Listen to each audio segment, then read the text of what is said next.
And Harvey Weinstein's retrial in New York on rape and sex assault is set to get back to work deciding the fate of the disgraced movie mogul Monday. The 7 women and 5 men began deliberating Thursday. On Friday, a 25-year-old male juror asked to be removed from the case, telling the judge other jurors were treating a member of their panel in an unfair and unjust way. But the judge told him to keep deliberating. The judge also denying a mistrial request from Weinstein's lawyers, saying this is nothing other than normal tensions during heated deliberations. Also on Friday, the jury asked for a readback from Weinstein's 3 accusers. The 73-year-old pled not guilty and said any sex was consensual. Julie Walker, New York. And I'm Marcela Sanchez. This is 820 AM, WCPT Willow Springs, and streaming worldwide at WCPT820.com. We are Chicago's progressive talk, where facts matter. Now, your WCPT 820 weather update. From the Weatherology Weather Center, I'm meteorologist Michael Caro. For today, we'll see a mixture of clouds and sunshine developing, a chance for some scattered afternoon showers and storms with highs in the mid-70s. Then for tonight, any lingering isolated showers or storms ending early on, a low of 53. For Tuesday, sunny to partly cloudy, upper 70s for highs, and then heating up on your Wednesday, full-on sunshine, a high of 88. And that's your latest Chicago weather update. Currently, it's 55. The Dell Technologies Summer Sale event is on with limited quantity deals on top tech. Save on select PCs powered by the latest Intel Core processors like Thin and Light XPS 13 laptops, Inspiron laptops, and 2-in-1s. Plus, get savings on select accessories, free shipping, and monthly payment options with Dell Preferred Account. It's the perfect season to power your passions during Dell's Summer Sale event. Save today by calling 877-ASK-DELL. That's 877-ASK-DELL. Offered to U.S. residents by WebBank, who determines qualifications for and terms of credit. I didn't ask to be thrown in the streets with nowhere to go, but I did ask for help, and Covenant House was there for me. 1 in 10 young adults will experience a form of homelessness this year. For these kids who didn't ask to be put in this unthinkable situation, Covenant House is there, providing hot meals, a safe place to sleep, medical care, and love. They just really genuinely just wanted to help me succeed, and I'm succeeding. To learn more, go to safeplacetosleep.org today. Because facts matter. You are listening to WCPT 820. Welcome to Choose Views with Richard Chew. Get ready to dive into a world of insightful conversations and thought-provoking discussions. As progressives, our job is to have an all-inclusive, full-on assault with all of our players. A show that focuses on moving our political, social, economic, gender, and cultural conversation forward. And all of our players means all of our players. It's Choose Views. And now, here's your host, Richard Chew. Good Monday morning, progressives, and welcome to the June 9th. Got to get the dates in the month right, Devin. 2025 edition of Choose Views. 773-763-9278 is our Credo mobile phone and text line. Facebook Live, TuneIn Radio, YouTube, and iHeartRadio. Email me at richard@WCPT820.com. Catch me on Substack. Definitely. Lots of folks putting a lot of good content on Substack. But catch all of our shows by subscribing to our WCPT podcast on Apple Podcasts or Spotify. That's where you can get Choose Views, short versions and long versions in terms of our featured interviews. Joan Esposito, live, local, and progressive. Driving It Home with Patty Vasquez, The Big Picture with Edwin Eisendrath, and Out Chicago, as well as our other shows and interviews. Make your way over to our heartlandsignal.com digital platform. But for now, check this out, progressives. Then he will target and punish those who disagree with him or refuse to bend to his will. He calls these Americans the enemy within and says that he would use the American military to go after American citizens. Journalists whose stories he doesn't like. Nonpartisan election officials who refuse to cheat by finding a few extra votes for him. Judges who insist on following the law instead of following him. It is for reasons like these that General Mark Milley, the former chairman of the Joint Chiefs of Staff, Donald Trump's top general, has called Trump, and I quote, fascist to the core. So, there are many people, in case you don't know who that was, that's former Vice President Kamala Harris, candidate for president. So many people who said, well, why didn't she talk more about my cost of this and my cost of that? And she didn't come and sit down and spoon feed me what I needed to hear so I could understand who she was and know more about her. And I didn't quite know her. Okay. Here's what I've been saying, and so many people have been saying. We didn't try to tell you. We told you. She told everybody that what's happening in Los Angeles, which breaks my heart, because Los Angeles is kind of my second home. I lived there for a long time. My point is, I went to school there, went to college there. It breaks my heart that it's happening anywhere in the country, or would happen anywhere in the country. But doggone it, she told people.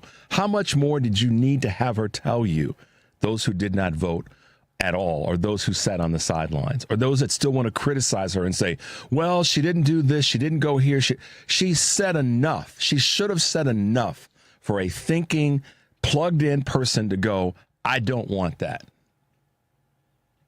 But too many people were too doggone privileged, leaning into their, slight racism, if not overt sexism, and their Christian nationalism, and use the economic issues, kitchen table issues. She didn't talk enough about those. Doggone it, she talked about what's happening in Los Angeles. She said it was going to happen. And too many people in this country were too doggone whatever to listen to her when she said it was going to happen. She's called out the National Guard in essentially what we could say a sovereign state and city, an independent city. What about the states? What about that garbage that all you maggots believed? The states' rights. While you're taking away women's privileges, women's health care, states' rights, let the states decide. How about letting Gavin Newsom, whether you love him or don't like him, let him decide when the National Guard should be called up and put into play. Not the president usurping that.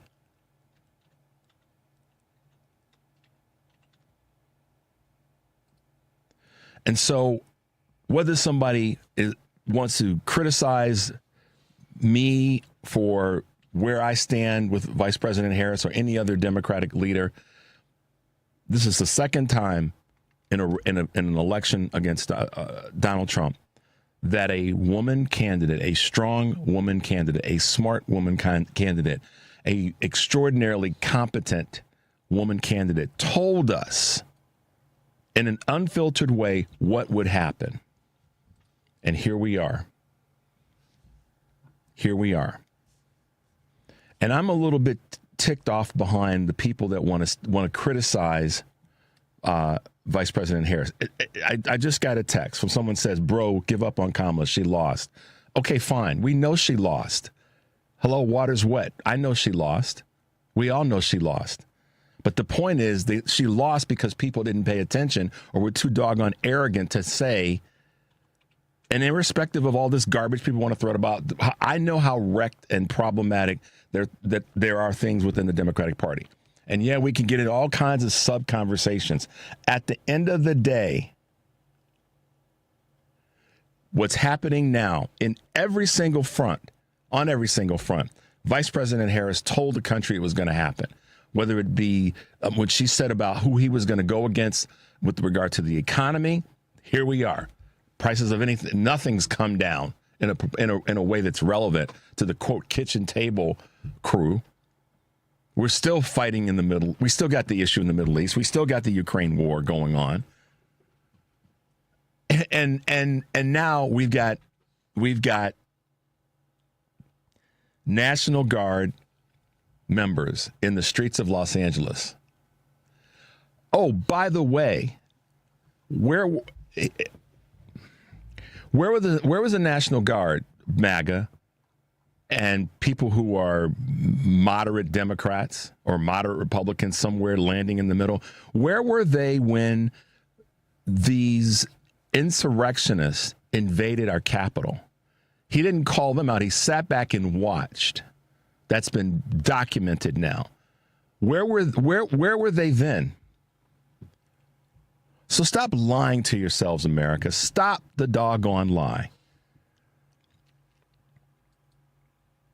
The question is, what's next? Because Lord knows, Los Angeles is not Chicago. Let's be honest. If that happens here in Chicago, it's going to look different. I'm just saying. Devin, call me a fool if you think I am. But if he decides to call out the Illinois National Guard and have them hoist themselves on communities in the city of Chicago, I literally do pray that it doesn't happen. I hope it doesn't happen anyplace else. So, today's guest, Sarah Jones from Politicus USA, will be with us in the 7 o'clock hour, and Rich Logis with his guest, James Hicks, will be with us from Leaving MAGA. We'll be taking your calls, of course. When we come back from this quick break, we'll hit you with a couple of Choose Views news items and some other current events that are going on in this beautiful country that we live in. Hopefully we get to keep a hold of it. 773-763-9278. This is Choose Views, and we'll be right back.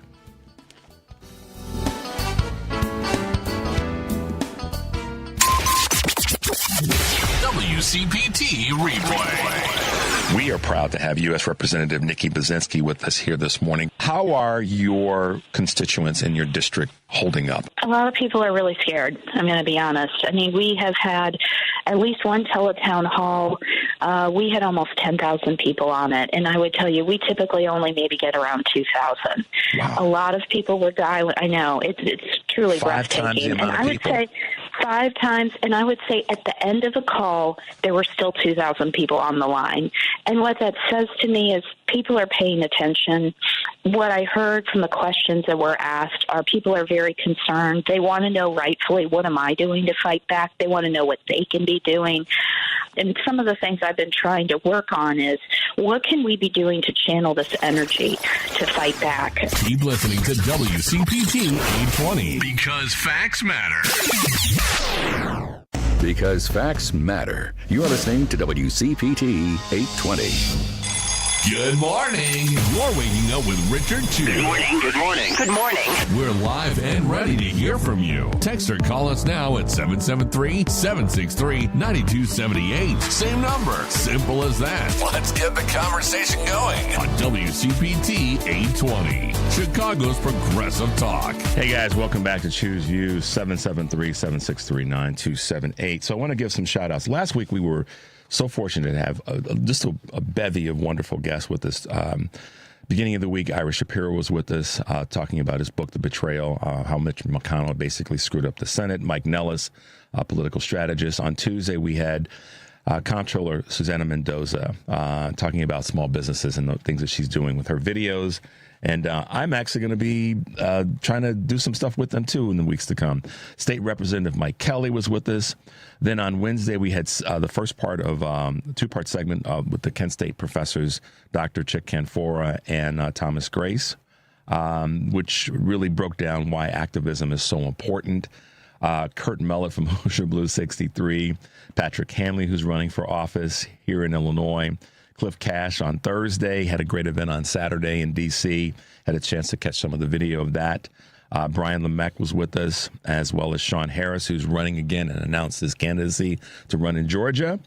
And then on Friday, although we didn't have Mayor Johnson with us because of the horrible event that took place with the shooting, we did have our great friends Karen Byrne from True Blue Politics Podcast and Natalie Ziemba, City Councilwoman from Woodstock, with us here in studio. So we had a great week of guests, and I want to give shout-outs and thanks to everybody that was with us.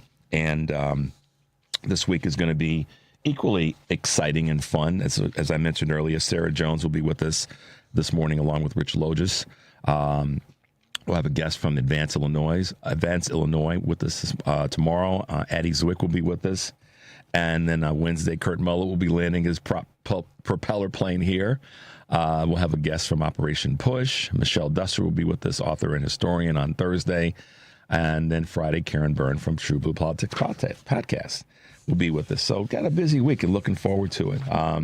And today, Live, Local, and Progressive, Joan Esposito will be joined by John Shaw, director of the Paul Simon Public Policy Institute at Southern Illinois University in Carbondale, and journalist, author, and pundit Molly Jong-Fast, who will be in Evanston Wednesday doing an event at the Nichols Concert Hall. Live, Local, and Progressive weekdays 2 to 5 here on WCPT, Chicago's Progressive Talk for 20 years. And then tonight, driving it home, Patty Vasquez will be talking to Melissa McMahon, Woodstock Pride Fest coordinator and mind and body expert Jen Zanotti. Driving it home with Patty Vasquez weekdays 5 to 7 here on WCPT, Heartland Signal, TuneIn, YouTube, and Facebook. So there you go, guys. Just a couple of quick hits on who's going to be here on the show. But let me bring you up to speed on a couple of items that are part of what we found over at Choose Views News on this June 9th, 2025. Why job seekers may consider pay cuts. Check this one out. Most American workers aren't interested in taking a pay cut, even if it would mean a lighter workload or better relationship with their boss, according to LinkedIn's latest workforce confidence survey. Job seekers, however, are feeling the effects of a softening job market and are more open to slashing their pay for a few key reasons. More than 4 in 10 people reported being willing to take a pay cut if it means working for a company better aligned with their values or more opportunities for advancement or flexible work. How about that? Women slowly are making C-suite inroads. Women now hold 55 CEO positions in Fortune 500 companies. So we call that 10%, barely, 11%, I should say, of the country's top and largest companies. That's up slightly from 10.4% last year. While there are more women in coveted corner offices than ever before, progress is still slow. Plus, the majority of the new women added to the list were promoted from within the company, including the Ulta Beauty and U.S. Bank organizations. Men, on the other hand, were more likely to be external hires. That says a lot. Read between the lines on that. Women are getting it done and moving up, but unfortunately, not enough and not at a fast enough pace. JP Morgan's warnings to new hires. JP Morgan warned of incoming junior bankers not to accept future dated job offers outside the company with 18 months of starting the bank's analyst program. Those who do will be fired. A letter sent to new recruits stated recently. The letter implicitly targets private equity firms whose recruiting tactics have drawn the ire of JP Morgan's chief executive. In August, JP told analysts it was reviewing its policies and that accepting a position at a private equity firm could result in the bank reconsidering their employment. How about that? And then here's a historic deal for college athletes. Colleges will be allowed to compensate student athletes after a federal court approved a $2.8 billion settlement with the NCAA. The decision will usher in arguably the biggest change in the history of college sports. The settlement resolves nearly 5 years of litigation in a case dubbed House versus NCAA, named in part for the Arizona State swimmer Grant House, who sued to lift the longstanding restrictions on revenue sharing. A commission formed shortly after the ruling named Major League Baseball's Brian Seeley as its new CEO. And this is just a couple of quick ones for you. Elon and Doge activities have weakened Tesla's sales and market shares globally. Now that that's happening, the impact is they've not even been able to measure it yet because they're not quite sure how deep it could go in terms of impacting not only Tesla, but also SpaceX and his other organizations. So there you go. So, guys, I had to get that out because the clip that we played is meaningful regarding Vice President Harris and what she said, and the reason that I wanted to highlight that, and we'll keep talking about it, is because every time we hear this conversation about why the Democrats lost, it's because they say the people pundits, strategists, and many others say so many times that they lost because she wasn't the right candidate. She didn't have enough time. People didn't get to know her. And then they go down the path of, and the Dems didn't talk to the right people. They didn't do this. They didn't do that. Well, whether Trump talked to the right people or not, what didn't happen is not enough people were willing to listen to what Vice President Harris clearly said. I'm tired of people saying that they didn't talk about certain things enough. If you don't have a community that you can live in, if you don't have have leaders that are going to lead and not threaten, then it's going to be hard to go to the grocery store. I mean, what's going to happen next, Evan? You and I roll into a grocery store together, and they look at us and think we're an LGBTQ couple, and we get stopped, and we're just two guys hanging out to go grocery shopping because it was easier to take one car than two? Is that where we're headed? So we're going to go buy the less expensive eggs and the less expensive grocery items, but we can't even get in the doggone store because now they're doing checks to see who's who. That's where this is headed. And Vice President Harris said that. Too many people were too doggone arrogant and willfully ignorant in some ways, or just stubborn, that they could not vote for that and against him. Sometimes, and this is a time, we always talk about we're in a different political time. Yeah, we are. Maybe voting against something is meaningful, would have been meaningful. And the reason I'm doing a little bit of a rehash here, which I don't do a lot, I try not to at least, is because this conversation has been going on and on and on about what she didn't do. How about what she did do? What she did do is she screamed from the top of her lungs that what happened in Los Angeles this weekend was going to happen,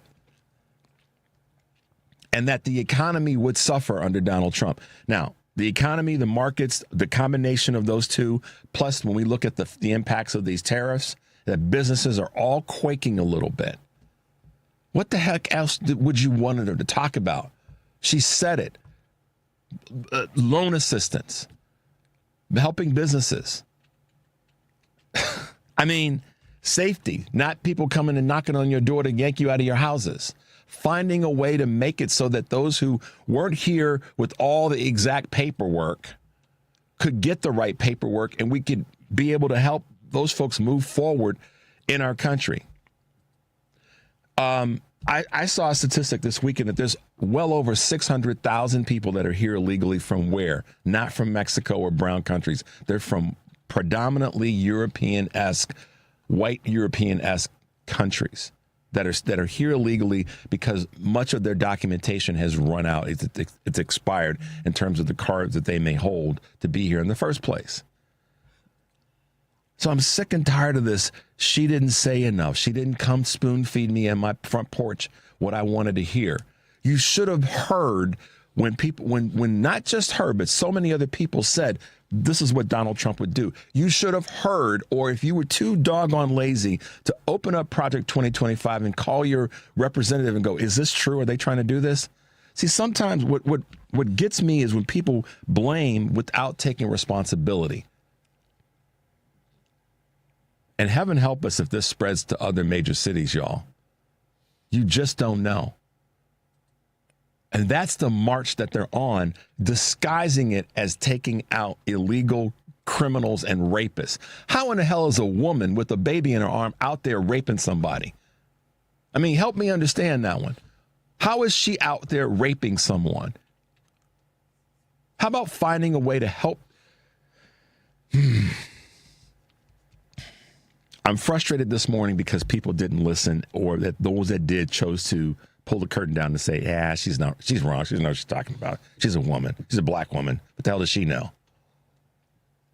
And for a lot of you union guys that are in collar counties and suburbs of the city of Chicago that whined about how the Democrats didn't talk to you enough, or vice president, and you said, you Bernie bros that voted for Trump because she didn't come to your union meeting and talk to you specifically enough, or that President Biden didn't before he stepped out of the race, you all hold some responsibility on this too. You're Democrats in blue states, and you decided to vote for Trump because of why. You're responsible for this too. And the guys who run companies like the clip that we played last week, that run the small businesses that are employing folks who need where they need those crews to go out on construction jobs, you're responsible for this too.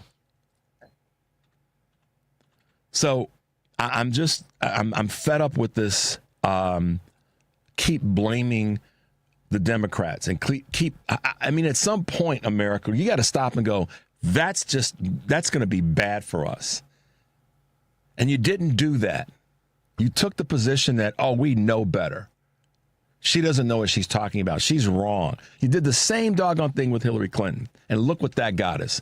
But no, didn't learn the lesson. How many people died in COVID because Trump mismanaged that? But no, you got your boy, because Hillary didn't know what she was talking about. So I'm frustrated this morning behind this because, as I said, it's personal for me with Los Angeles, because Los Angeles is kind of a second home for me. Just like the fires were personal for me. And if anybody's offended by my tone, I apologize if you're offended. But I'm not going to stop saying what I see as truth about the fact that a lot of people fell asleep. I just got a text that 36% of the people who decided to have a session with the couch, and the others that voted that said, I can't vote for her, I got to vote for him because he's a businessman. He's going to do better for the economy. He's talking to me. This is what is happening. And doggone it, take some responsibility for your own actions when it comes to this stuff. Pick up a damn book. Pick up a computer and research some of the things that smarter people, and we all got people in our lives that are smarter than us, are trying to tell you are happening. Stop listening to your boys who don't know what the hell they're talking about, or your girls, as it were. Stop doing that, America. Good Lord. Universities are quaking because of this retribution tour that Donald Trump is on. They're fighting for their survival. Companies are. I mean, when in the heck is America going to stop lying to itself and take some doggone responsibility? We're going to take another quick break. The number is 773-763-9278. This is Choose Views, and we'll be right back. Greece is cheap. But the airfare costs a fortune. Paris? Not much closer, and again, airfare... What about Puerto Vallarta? Let's face it, flying anywhere is just too expensive. Wait, what's this? Low-cost airlines. With one call to low-cost airlines, you'll drastically slash your travel costs. We're talking insanely low airline prices to any of your favorite destinations. Where would you like to go? London, Rome, Costa Rica, Australia? Wow, that's cheap. So why wait? Call now to learn how crazy cheap it is to fly anywhere in the U.S. or international. Our prices are so low, we can't publish them. The only way to get them is to call to instantly hear the most amazing best deals on airline travel. It's that easy. So call now and start packing. 800-708-3091. 800-708-3091. 800-708-3091. That's 800-708-3091. You're listening to WCPT 820. Here's the latest Chicago weather update. From the Weatherology Weather Center, I'm meteorologist Michael Caro. For today, we'll see a mixture of clouds and sunshine developing, a chance for some scattered afternoon showers and storms with highs in the mid-70s. Then for tonight, any lingering isolated showers or storms ending early on, a low of 53. For Tuesday, sunny to partly cloudy, upper 70s for highs, and then heating up on your Wednesday, full-on sunshine, a high of 88. And that's your latest Chicago weather update. Right now, it's 57. Hey Google, play WCPT. Streaming Chicago's progressive talk from TuneIn. It's Choose View with Richard Chu on WCPT 820, where facts matter. Hey guys, welcome back to Choose View, 773-763-9278. Okay, I may go down that path again during the show because I'm frustrated with the fact that this is happening in our country. And I got a great reminder. So thank you. I think this is from, let me make sure so people get the right to credit, from Cassandra. Yes, Cassandra in Oak Park. Thank you for reminding me also that what's happening in Los Angeles is part of the distraction of the Musk-Trump little hissy fit that they're both having, so that people don't pay attention to the destruction that's coming between the two of them, and how Donald's afraid. And I agree with this. I mean, I kind of said this to some friends this weekend.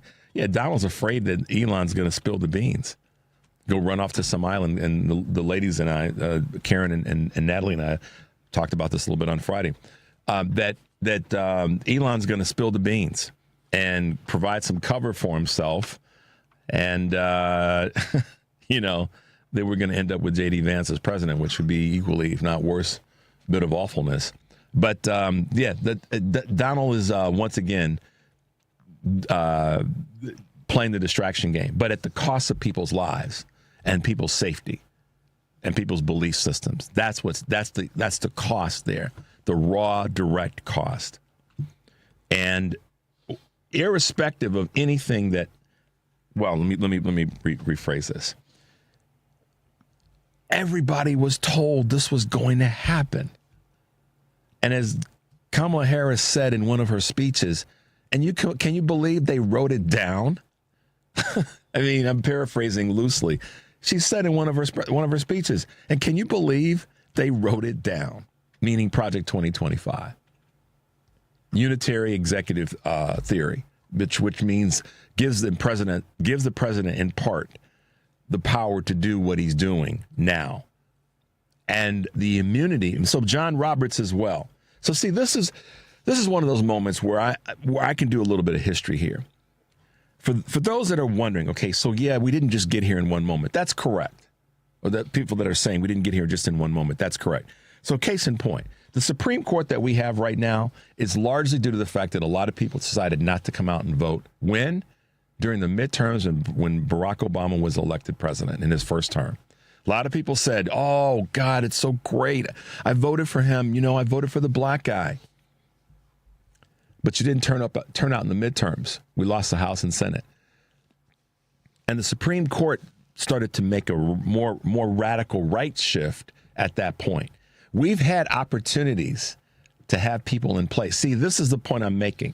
Had people come out in the midterms and we held the House and held the Senate, Mitch McConnell wouldn't have had, well, let me back up even further. There wouldn't have been the empowerment that the Republicans got in the House to cause all the hell for President Obama to not be able to effectively get things done, where he had to constantly be playing ping pong with them, back and forth, trying to play nice. If folks had showed up in the midterms, rather than patting yourselves on the back that I voted for the black guy, if you had showed up in the midterms in 2010, then we would have held the House, probably held the Senate, and that would have given him the ability to get stuff done. Now, we go forward, wash, rinse, and repeat. The fact that we didn't have control like we needed when it came to the Senate, Mitch McConnell was able to stall the appointment of Merrick Garland. So check that box for the people that didn't show up, and then that we didn't get other Senate seats that we should have gotten. That would have changed the dynamic of the Supreme Court. Let's keep going forward. Y'all decided to vote for Donald Trump rather than Hillary Clinton for her emails and all the other, her pantsuits and the Bill Clinton history and all that other garbage. Look what he did. Just cruised right in. And now look what we have.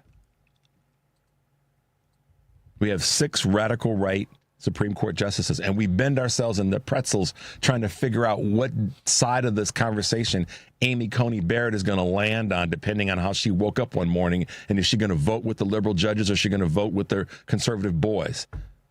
Clarence cooking the system. Alito putting out flags and other banners and garbage to destroy the continuity of the belief in our Supreme Court.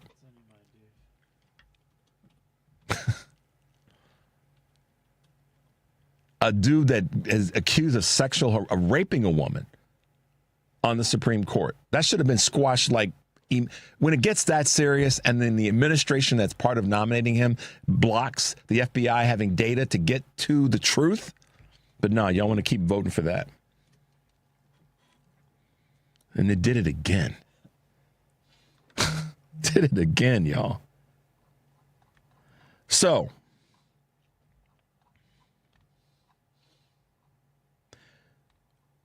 we had opportunities to hold the House, hold the Senate. People didn't show up. When we had control that we needed, we didn't keep that control. We didn't keep running the plays that we needed. And yes, we had that. We didn't have the House for all of Obama's 2 terms, and we didn't have the Senate for all of Obama's 2 terms. But the point isn't. The point I want to make is historically, when we've made these mistakes of not showing up to vote, this is the point I want to make.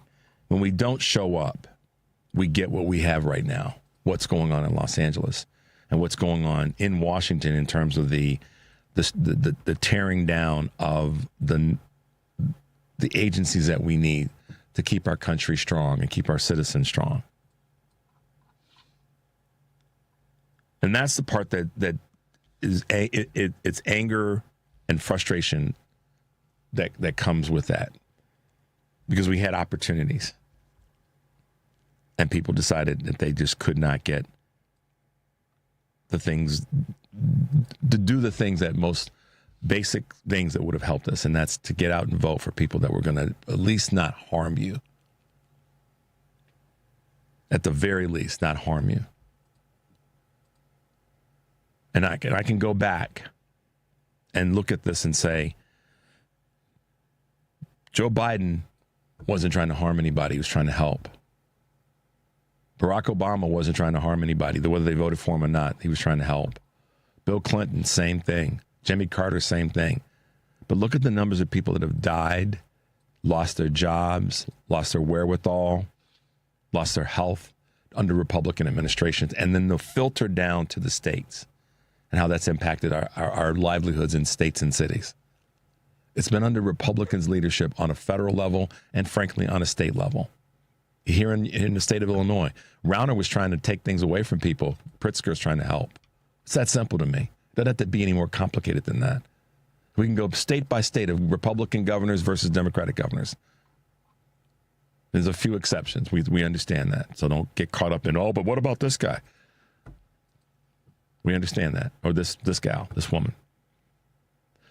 Stop electing Republicans, head faking on Democrats going, well, the Dems didn't do this. Well, the Dems didn't try to cut your heart out.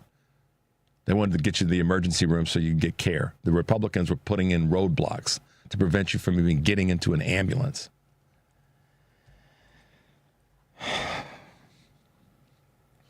So if you're going to go out to a rally, irrespective of your color and community and culture and race and all that, please be safe. If you're going to go out to protect and say to be a support system for someone who might be a target of ICE, please be safe. And here's the thing: at this point, they're just snatching up anybody to say that this person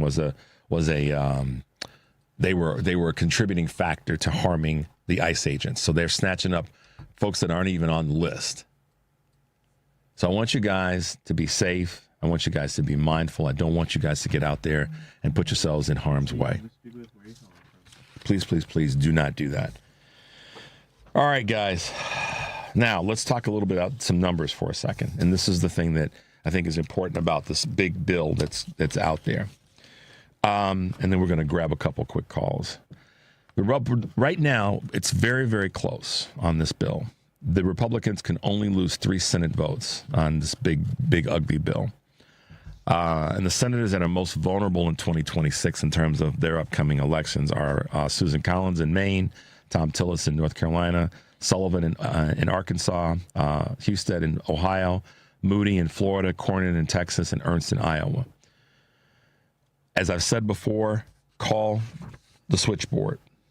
That number is 202-224-3121. Again, 202-224-3121. called their offices. I'll give you their names again: Collins in Maine, Tillis, North Carolina, Sullivan in Arkansas, Husted in Ohio, Moody in Florida, Corning in Texas, and Ernst in Iowa. They're all up in 2026. They're vulnerable seats, and we should be working to get those seats. But in the meantime, we should be working to push them to vote no.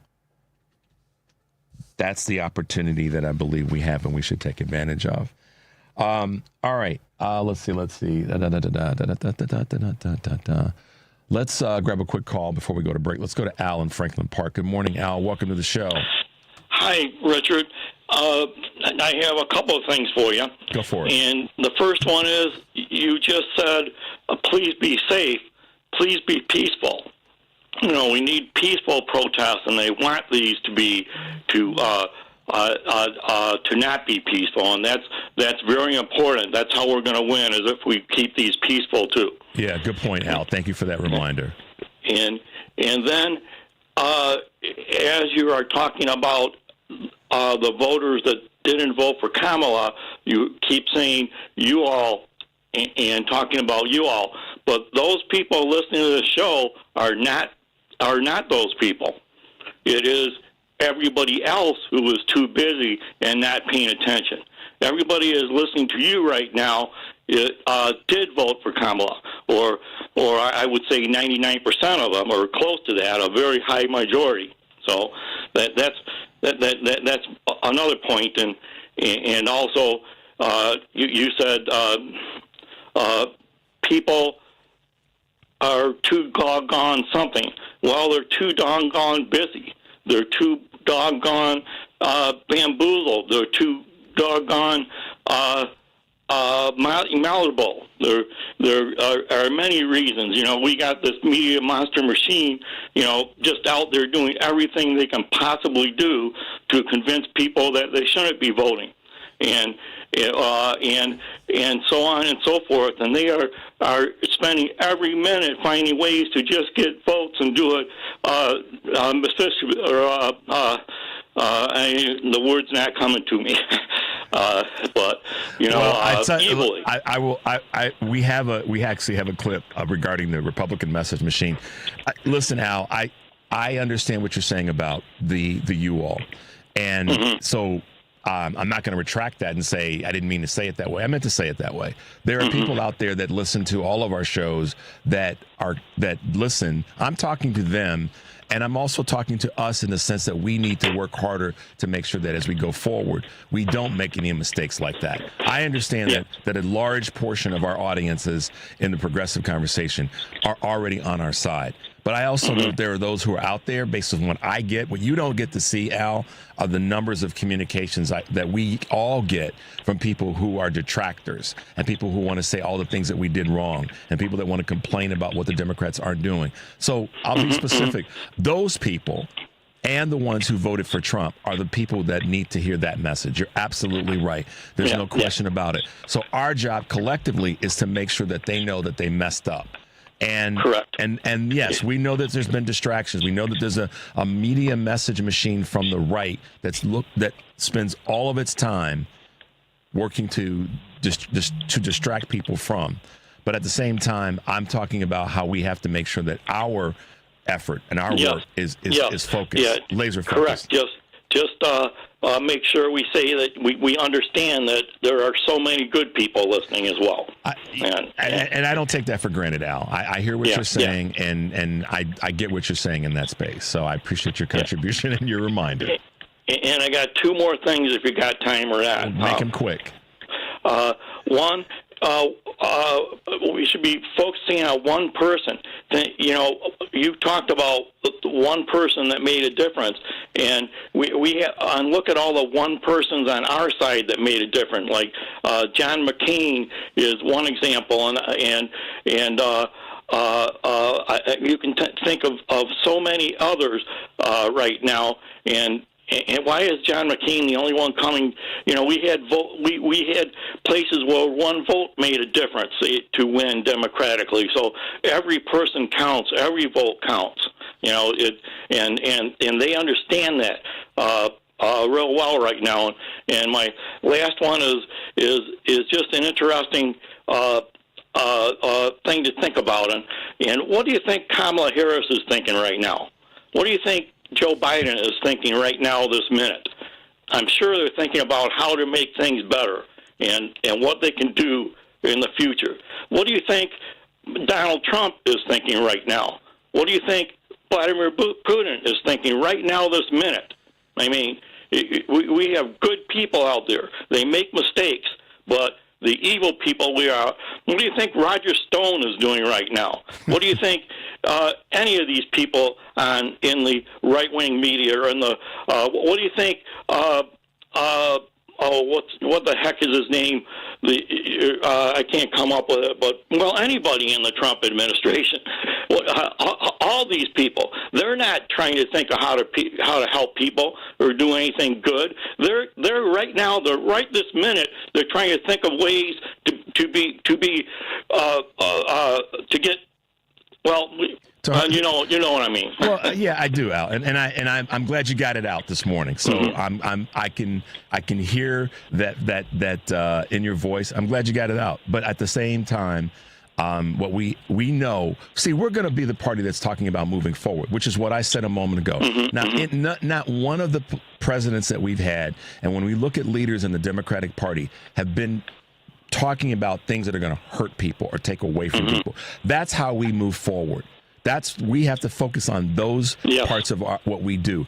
At the same time, the reason that we have to also acknowledge or at least highlight the fact that they got it wrong is because I'm tired. The basis, Al, just so you remember this, the basis of my frustration, and if you can call it a rant, is that I'm tired of people blaming Democrats. I made that clear.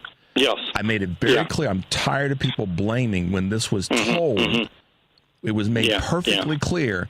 And whomever that didn't participate or who did and voted the way they did, it's on their shoulders because and I'm tired of Democrats or media or whomever or analysts or strategists going after what Democrats didn't do right enough when she told us this was going to happen. How much more do people need to hear, Al?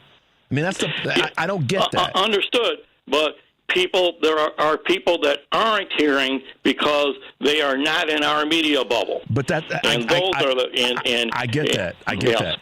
I know that they're not. But I'm covering all of that by saying I'm tired of us going after each other when this was pointed out and made clear. And I don't mean to, and I'm not going to try to convince you differently. That's why I welcome your comments.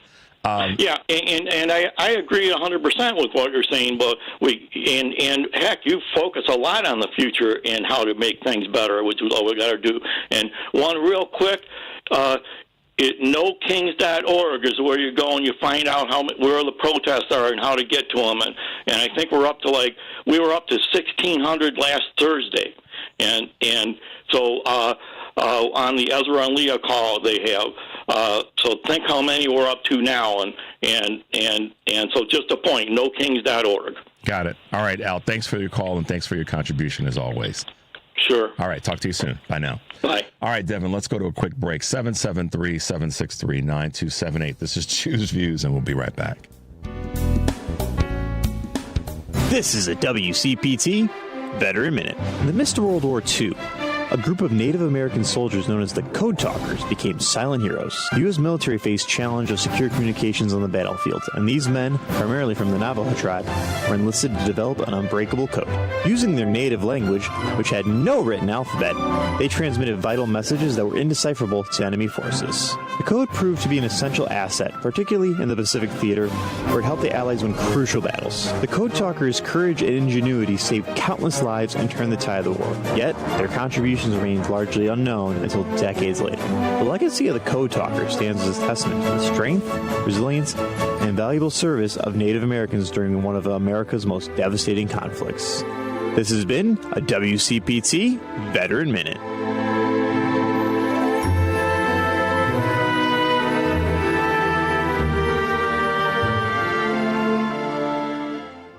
WCPT 820, Chicago's progressive talk, where facts matter.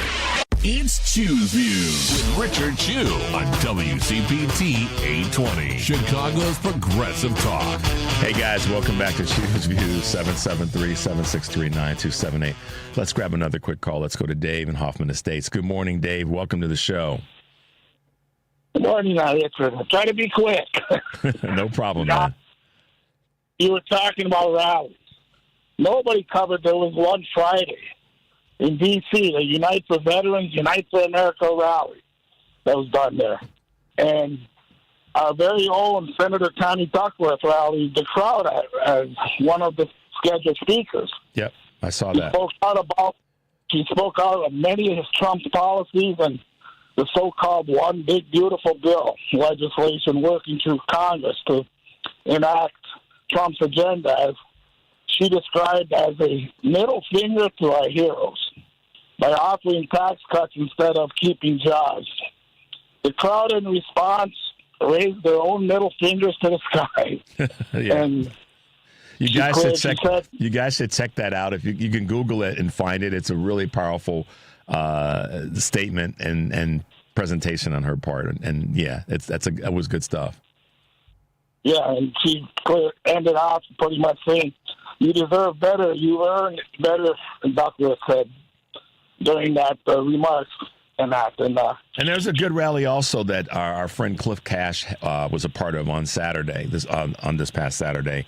And so, yes, there were some strong rallies that were held throughout in different places in the country, D.C. particularly.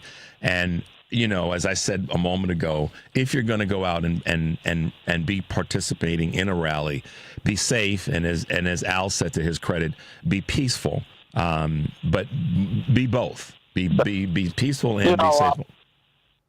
But I didn't see nothing about this on major TV channels, and really didn't hear much of it on any radio about it. Really, I picked up on all of this through written. Well, you know, Dave, one of the things that I will share with you and share with everybody is that we know that our audience is plugged into what's happening.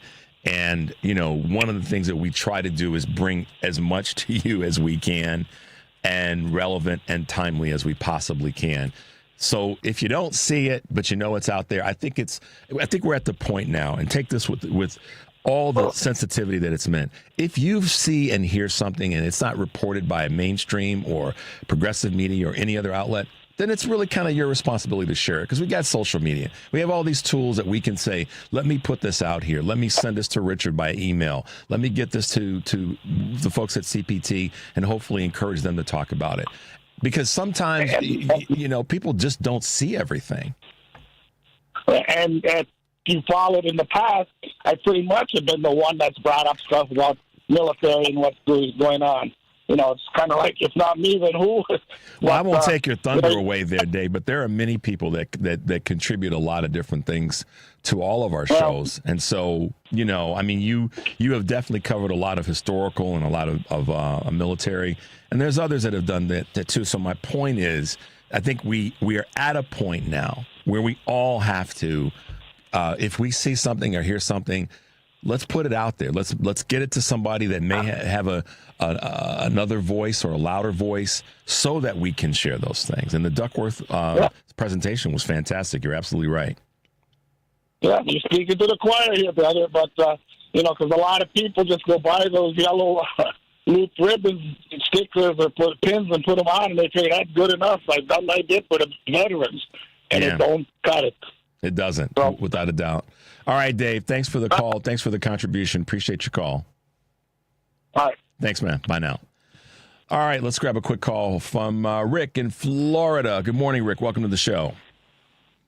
Florida man checking in. Hello, Richard, and good morning, Chicago. I love you guys. Now, first off, Richard, because I want to keep this positive, and hopefully you'll allow me to finish. And the first thing is, I've heard you mention this several times in the past, that you got people that call up and you're sick and tired of them blaming Kamala Harris. These are just the troll. These are people, and I run into them down here in Florida, that think Donald Trump is the second coming of Christ, and it's in the scriptures, and they're doing God's will. They are delusional. Yep. Stop wasting your time allowing them, because honestly, they do this to me too if you let them. They just beat you down with their stupidity. We, as liberals, as progressives, as the Democratic Party, the time has to come where we decide we need to just stop reasoning with them because they're unreasonable. Just like we know the Nazi Party is a bad party. Got it. Donald Trump, bad. Got it. Let's stop trying to reason with them and just hang the damn phone up. Yeah, I don't reason. Rick, let me do this so we don't filibuster each other, and we're also at the top of the hour. I don't try to reason with them. If they call in and they want to talk, we talk about it. But rarely do they call in from that position. So I don't try to reason with them. That's not what I'm trying to do. That's not what I'm saying. You're missing my point. My point is that you're talking about them on the air, which you're doing. So just hang the damn phone up on them. And this goes also to my fellow liberals. Stop trying to, because they just beat you down. Instead, try to shore each other up that is a fellow liberal that's ready to listen, and we go from there. Now, as far as moving forward, and marching is good, protesting is good, it's happening nationwide. The Republican Party has awoken a sleeping giant, the American people, just like the Japanese during the World War II time when they bombed Pearl Harbor and they realized they did the wrong thing and pissed off the wrong people, which was the public, and they paid for that. And this is the second, in a manner of speaking, this is what's happening again. And the Republican parties the more radical they get, that's how you know they're desperate. They put their Marjorie Taylor Greens up front and let her bloviate. We know they're desperate, and we need to see it that way. It's not through strength, it's through desperation. So to move forward, and I'd like to hear you talk more about this, Richard. This is just, I'm not telling you how to run your show. I'm saying this with respect. But if you're serious about moving forward, and this goes also to WCPT and all the other liberal media, we need to start putting the feet under the fire of the Democratic Party, because I don't see enough being done by them. And if they can't, they need to get the hell out of the way and resign, and we need to the elections are coming up soon, and let's put fresh, young blood, fearless blood from the churches, from the neighborhoods that are ready to fight for us, that are not connected to the machine. Okay. And we need to start looking for these young people. That's number one. The other thing that we need to do is, just like with Ronald Reagan, Donald Trump, if he's going to really screw up our lives, we're seeing that he's going to do it through deregulation like Ronald Reagan did. And he's going to allow these corporations, the military-industrial complex, to pollute our waters like it was reported in USA Today several months ago, last summer actually. Well, Rick, the amount of microplastics is coming from the military complex, and Donald Trump is allowing this to happen. Hey, Rich. So these are the Rick, I gotta slow you down because we're at the top of the hour. I listened. I didn't interrupt you. I knew you wanted to get it out, so you did. But we got to go to a break. Thanks for your call. 773-763-9278. This is Choose Views, and we'll be right back.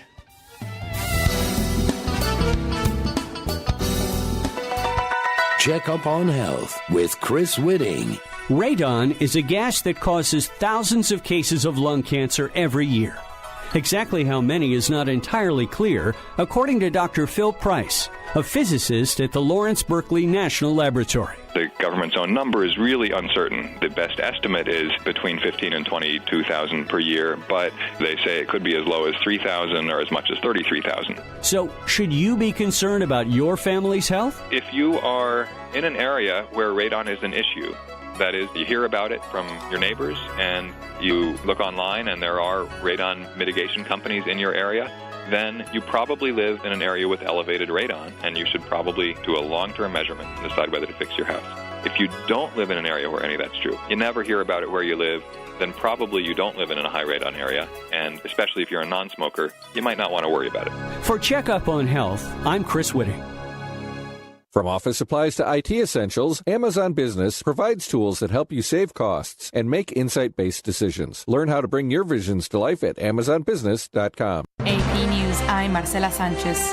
That sound of officers firing rubber bullets and tear gas at protesters as demonstrations escalated Sunday in Los Angeles. Thousands took to the streets after President Trump deployed the National Guard. It was the third and most intense day of demonstrations against Trump's immigration crackdown in the region. At a news conference, Los Angeles Police Chief Jim McDonnell says officers will do what's necessary if the protesters get out of hand. When peaceful demonstrations devolve into acts of vandalism or violence, especially violence directed at innocent people, law enforcement officers, and others, we must respond firmly. An act of violence, whether toward officers, demonstrators, or the public, will be met with swift and lawful action. The Trump administration's new travel ban has gone into effect. Citizens of 12, mainly African and Middle Eastern countries, are now banned from traveling to the U.S. AP correspondent Charles de Ledesma reports Israeli forces seized a Gaza-bound aid boat and detained Greta Thunberg and other activists who were on board. The activists had set out to protest Israel's ongoing military campaign in the Gaza Strip, which is among the deadliest and most destructive since World War II, and its restrictions on the entry of humanitarian aid, both of which have put the territory of some 2 million Palestinians at risk of famine. The Freedom Flotilla Coalition, which had organised the voyage, said the activists were kidnapped by Israeli forces while trying to deliver desperately needed aid to the territory. Israel's foreign ministry has portrayed the voyage as a public relations stunt, saying in a post on X that the selfie yacht is safely making its way to the shores of Israel. 2 tropical storms gathered off Mexico's Pacific coast Monday, with one forecast to become a hurricane later in the day. Tropical storm Barbara was about 185 miles southwest of Manzanillo, Mexico. Barbara is expected to continue moving toward the west-northwest, but should begin weakening by Tuesday. This is AP News. AP correspondent Donna Warder reports on World Pride 2025. They gathered under gray skies Sunday morning at the Lincoln Memorial in Washington, D.C. for a rally before a protest march on the final day of World Pride 2025. We're going to vote. So what are we going to do? I'm sorry, I didn't hear you. What are we going to do?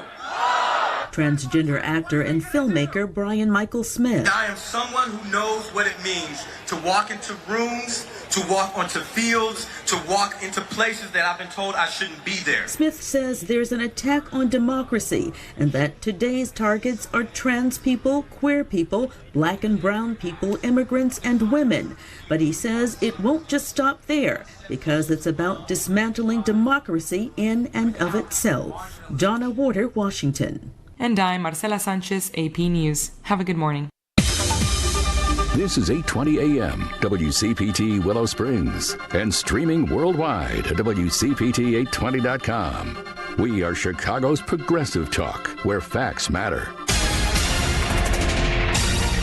Now your WCPT 820 weather update. From the Weatherology Weather Center, I'm meteorologist Michael Caro.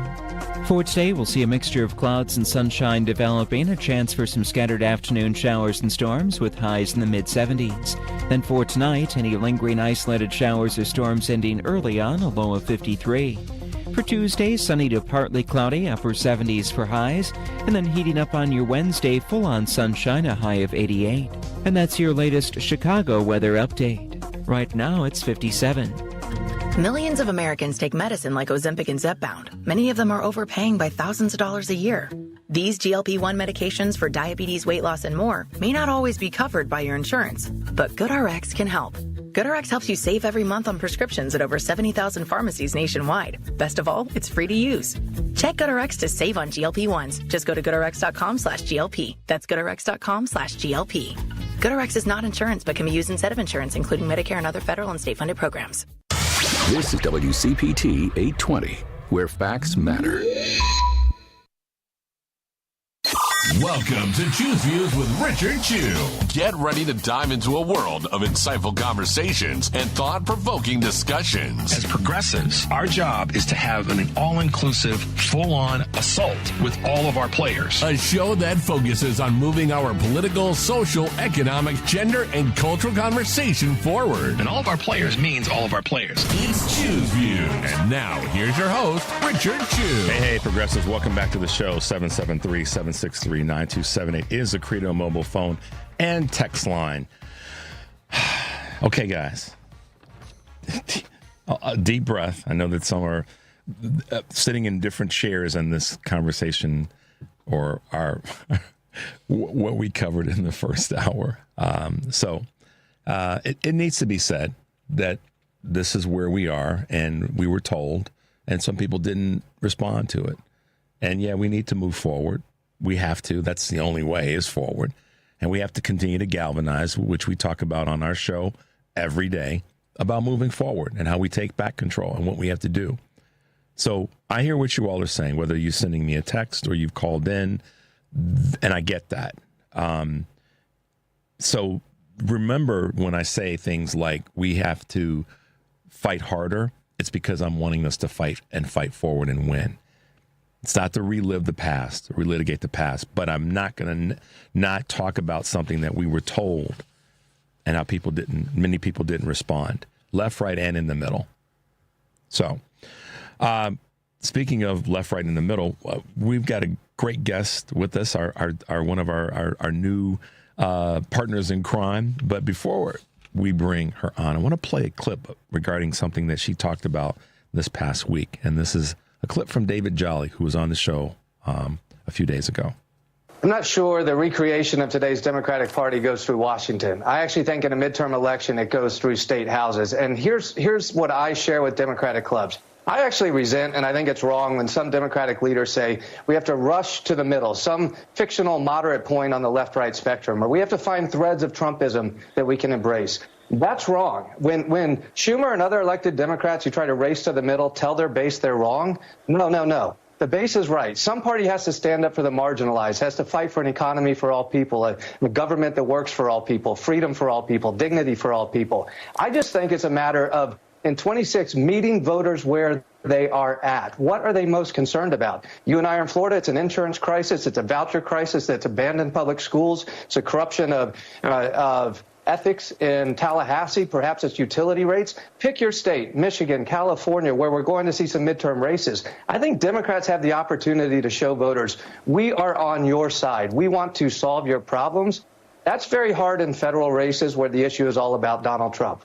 In the state houses and other races, it's not about Donald Trump. I think Democrats are right on the issues. It's a matter of meeting voters right where they're at. I can tell you from these town halls, they're ready to do it. And with that, well, welcome to the show, our good friend, Sarah Jones from Politicus USA. Good morning, Sarah. Welcome to Choose Views. How are you this morning? I'm good. Good morning. It's so good to be here. Yeah, what a crazy... We are in crazy times, my friend. Yes, Very crazy. Yes, we are.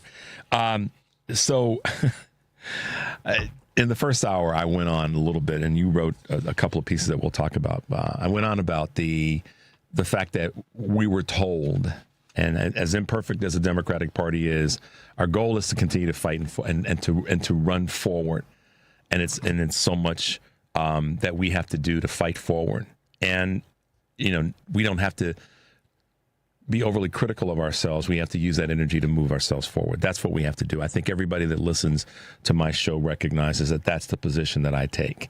But I'm frustrated and very frustrated with the fact that what's happening in Los Angeles may spread to other communities. And we were told that this would happen. And people, for whatever reason, that didn't vote, that did vote, but the wrong way, didn't hear that message. So at this point, I think that what's got to be really important as part of this fight is, to your article and as well as to what David Jolly said, is that we can't tack toward the middle. It's a huge mistake to move toward the middle to try to regain territory. We have to bring people to us. We have to have candidates that are going to run on the items that are important to all of Americans, and most certainly those who call themselves progressive, liberal, or Democrat. And that's what you sort of highlighted in your article. Yeah, I think one of the big problems the Democratic Party is having right now is the voice, the tone, the messaging, who is messaging to the people. When you see like AOC or Jasmine Crockett, for example, talking, people respond. That's what the base wants right now. They want that energized, pro-democracy, just pro-basic human rights, but really unapologetic. And why would you be apologizing for wanting human rights to be upheld? I even see that with what's going on in LA. Just the messaging of Democrats, it's just so, it's so bad. It's so bad. And I think what's happening is, we saw this, and it isn't about relitigating the past. You can't move forward until you address issues directly. And what happens is we sweep everything under the rug, and then the same mistakes are made. We've seen that in the Republican Party for the last at least 2 decades. And I do see it in the Democratic Party right now in terms of this very issue. Let's not forget that they went from letting elite donors and the consultancy class pick the candidate to turning to sort of to the right. And then they wonder why they lost. Well, Democrats didn't lose the election because the country moved right. That's what everybody's saying, but that's not accurate. When you look at why people, why they lost, Democrats did not turn out for the 2024 election. So, and the issues that were raised by people weren't the issues that the media and that the Democratic Party themselves or the consultancy class is telling them were the issues about, oh, you've got to stop being woke and all that. Nobody cares about that stuff. Yes, it's what they go on about on the right, but that's because that's how authoritarians consolidate power. It has nothing to do with what people respond to in terms of people on the left and people in the middle. Although too many people do respond to that call for authoritarianism. Many people are drawn to that, which is disturbing in and of itself. But people want to believe there's some, great man in the sky kind of thing that's going to take care of everything, right? They see Donald Trump that way, and because he presents himself that way, and the media goes along with that presentation, as we see the way that they sort of treat him, no matter what he does. There isn't a lot of questioning of his right to do this or the tone that he's using. Why is he always bashing people on the left? If you heard a Democratic president talking about people on the right, the way that Trump speaks constantly about people on the left, this simply wouldn't be allowed. And I think Democrats see all this. What they respond to is they respond out of fear. And so then they want to go chase the middle. They want to make sure everybody knows that they're civil, that they're polite, that they're a good choice. And there was a time when those were issues that they had to address, but that was a long time ago. That was like post-60s. We're way past that now. And that isn't what they need to be addressing. Now, what they have to show people, actually, and I've been saying this, I think, for 10 years, they have to show people that when they are given power, they will actually use it. I think one of the things that happened, and again, there's a part that to fix and move forward is required. At the same time, I think one of the things that I oftentimes go to is I want people to hold some responsibility in their day-to-day activities when it comes to this political, social, democracy experience, and that is it's a delicate balance because we know humans want someone, and there's a large swath of humans that want to be led and want to be told what to do and be guided. And when they see someone that gives them the illusion, or in their mind the reality that that's the person that's going to fill that void in me or fill that need in me, then they're drawn to that person. It's part of our humankind, if you will. And so it is one of the reasons so that's part of this delicate balance. But at the same time, I think that people have to take responsibility and be willing to say, I need to be the one to make the determining decision that this is right for me.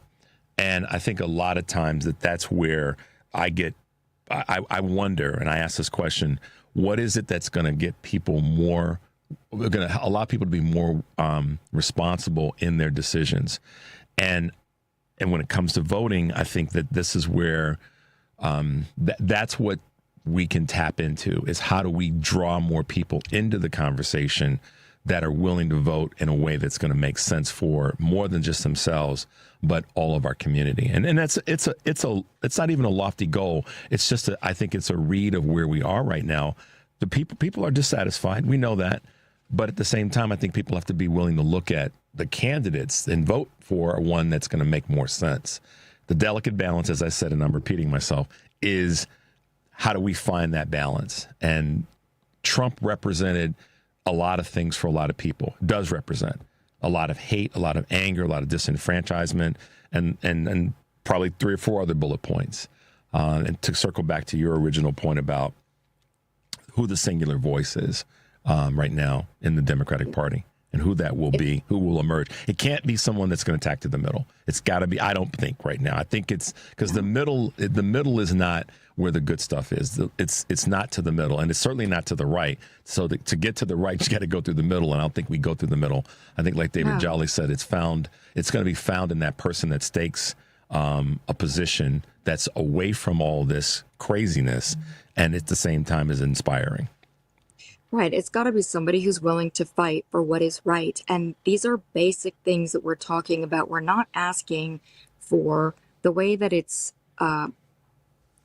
discussed is that people, you're going too far to the left. You're socialist. You're all of that stuff. It's just absolute Those garbage. are words that get thrown on us when we move in that direction, when in fact that's the direction that the body politic is saying, move in that direction, is to pull us back from where we have gone to. Is that right? And exactly what people want, the things that those words a lot of things, let's say democratic socialism, a lot of things that those words represent is what the public wants. And when they're polled, that's been consistent for decades as well.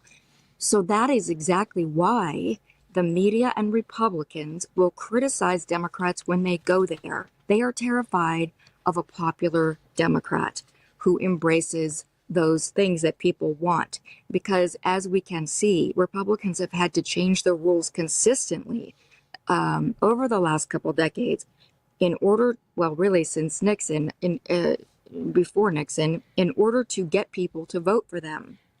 And in order to change the rules for voting to help them win elections.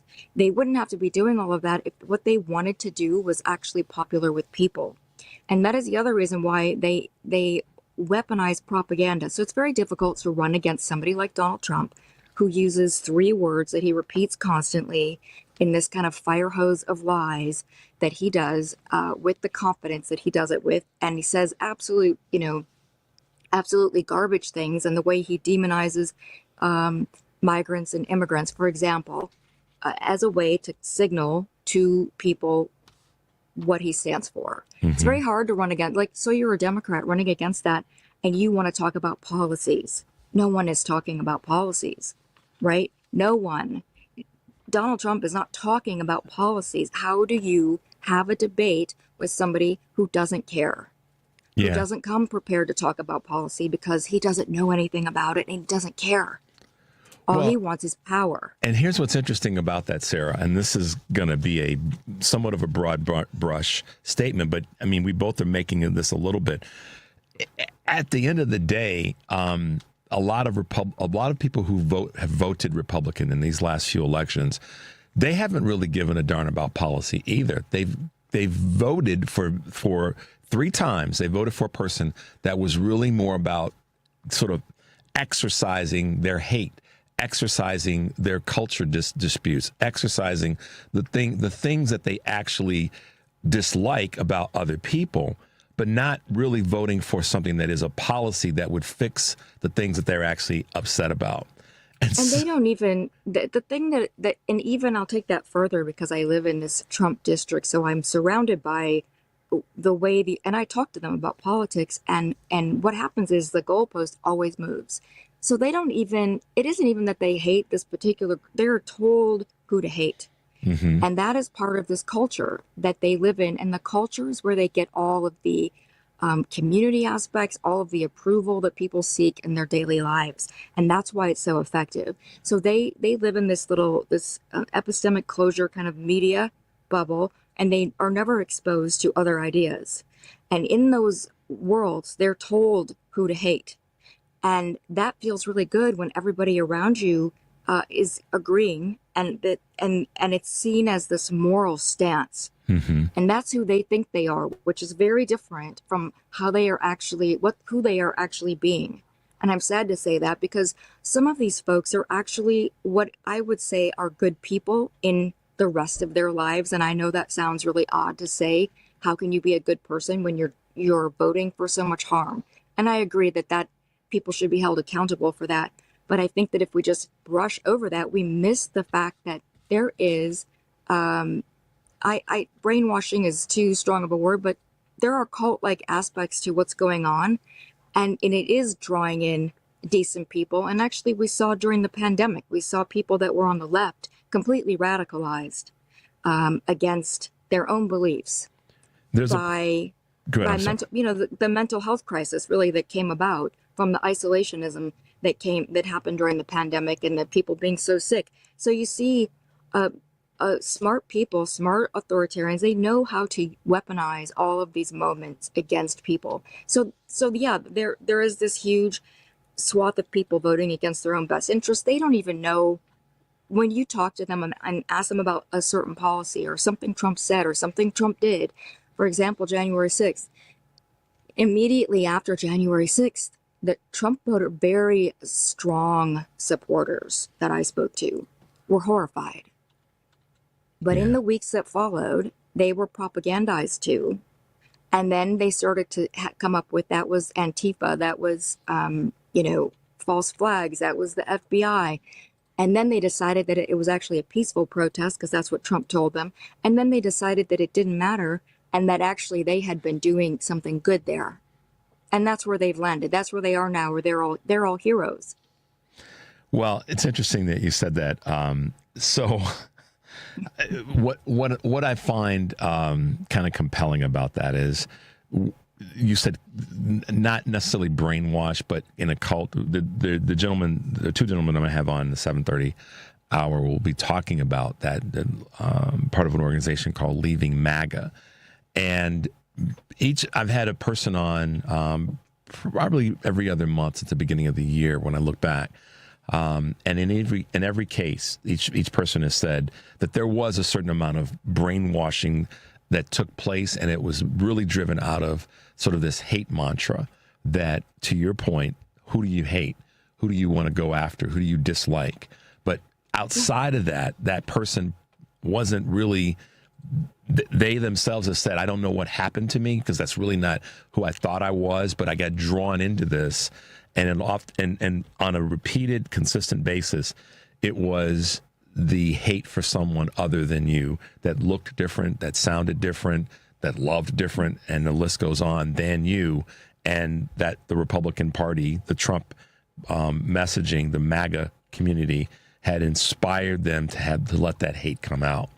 I think it's important for people to understand that that's part of fascism, right? Violence is how they see how they're going to change the world. They have to declare an enemy, and then that enemy has to be exterminated. And they teach their base to hate those people, and they teach their base what we're seeing, what they're doing in Los Angeles, for example, is to teach people, regular people, to train them to inform on their neighbors, to tell on other people, and to use violence themselves against the people that the authoritarian leader tells them to hate.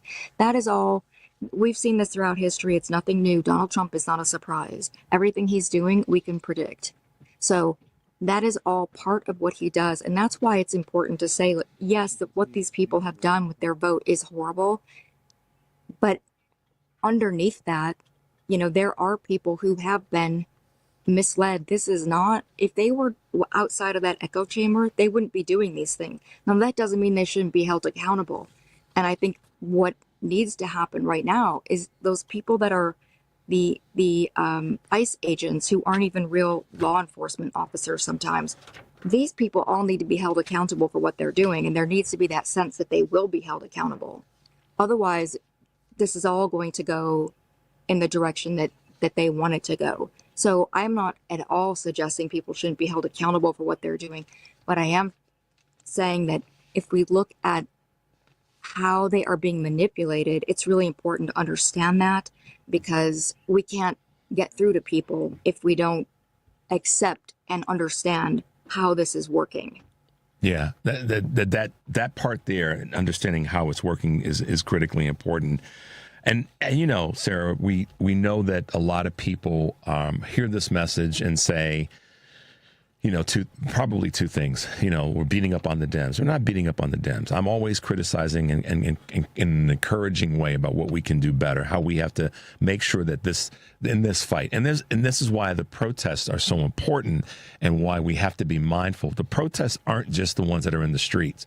It's the phone calls. It's the letters. It's reaching out to congressional and Senate, House and Senate leaders and state representatives to say that this is unacceptable, and having the courage, or having the energy and the courage to do that so that it's meaningful. And we're showing signs of it in many of the court cases that have gone forward.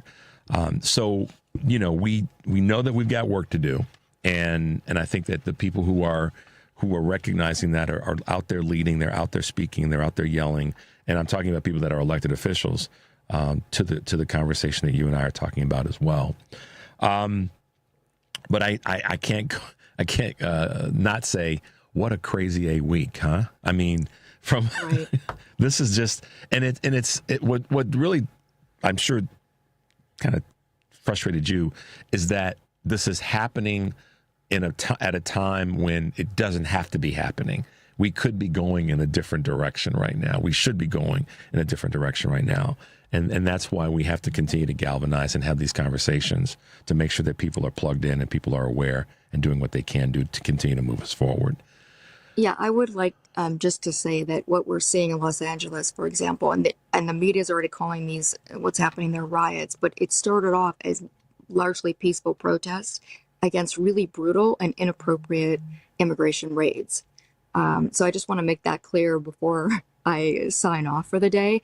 And what we're seeing is authoritarianism. This is how they're, you know, consolidating power. They're sending a message to other people not to protest them. And it also aligns with what they said they were going to do in Project 2025. So yeah, it does. Authoritarians always demonize immigrants. This is nothing new. And I also want to say that Donald Trump is calling immigrants criminals, but he is actually a convicted felon. And he calls them rapists, but a jury found him liable in civil court for sexual assault. And so that's a lot of projection coming from him, but it works on his base. If we're going to deport people who have done those things, let's start with him and Elon Musk. And those who are around him. Yeah. Exactly. Yeah. Wow, Sarah, great to have you on this morning. I know that there'll be a lot of people that have yays and nays for what you and I had to say this morning, but we welcome it because that's how we keep moving this thing forward. So thanks for being with us. Always great to have you on the show, and thank you for your wonderful articles that you post every day. And I've been fortunate to use many of them in part of my conversation. So thanks for all the work you do, Sarah. Oh, I'm so glad. Thank you for having me on. Have a great day. I will. Thanks, Sarah, for being with us. Have a great day. Bye now. Bye. Sarah Jones, guys, Politicus USA. Check out her work.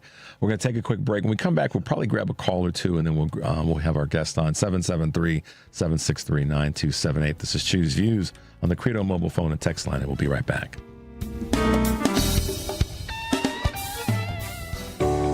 When it comes to banking, you need a bank you can trust. A bank with a rock-solid reputation and the highest integrity. A bank that gives you the attention and respect you deserve. ABOC first opened its doors in downtown Chicago in 1922, and we've made our name on deep expertise, best-in-class service, and a strong commitment to our customers.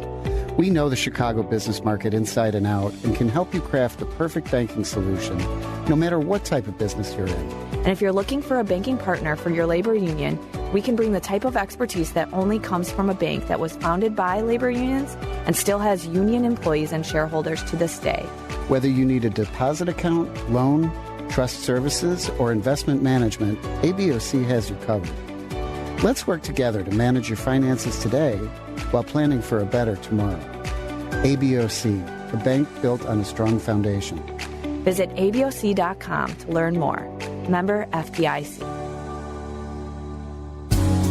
This is WCPT telling you how you can shop blue. Donald Trump has implemented a barbaric anti-immigration policy with mass deportations and having ICE agents showing up unannounced at people's homes, workplaces, and anywhere they suspect, separating families, ruining lives, and deporting people without any due process.